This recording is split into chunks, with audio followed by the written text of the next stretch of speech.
ज्ञानोबा तुकाराम, ज्ञानोबा तुकाराम. तुमच्या गावातून चालू आहे हा कुची ते पंढरपूर माघवारी पायी दिंडी सोहळा. या दिंडी सोहळ्याचं हे 87वे वर्ष आहे. 87 वर्षी आज या ठिकाणी या दिंडी सोहळ्याचा प्रारंभ होत आहे. लोकांचा पहिल्यापासून प्रतिसाद सर्वच लोकांचा आहे. जास्तीत जास्त कमीत कमी पहिल्यापासून 60-70 लोक या दिंडी सोहळ्यामध्ये सामील होत होते. आता या 5-6 वर्षामध्ये जास्तीत जास्त संख्येने या दिंडी सोहळ्यामध्ये गावातील सर्व भाविक सामील होत आहेत. कमीत कमी यावर्षी 100 ते 150 लोक पायी दिंडीमध्ये चालत आहेत आणि काही लोक पाठीमागून सुद्धा परत पंढरपूरच्या दिशेने दिंडीमध्ये सामील होऊन कमीत कमी 200-250 लोक या दिंडी सोहळ्यामध्ये सामील होत असतात. किती मुक्काम असते दिंडीमध्ये? 4 मुक्काम होतात. 3 मुक्काम होतात. 4थ्या मुक्कामाला पंढरपूरमध्ये जाऊन पोहोचतोय.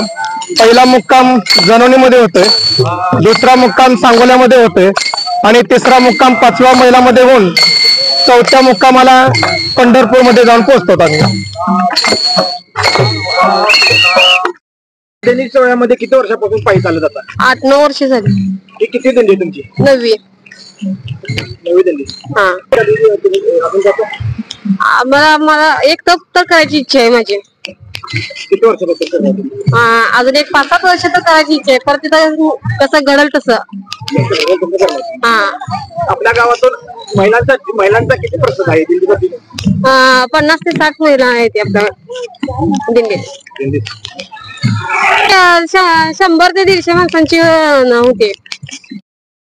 हा दिंडी सोहळा आपल्या गावातून चालू झालेला आहे.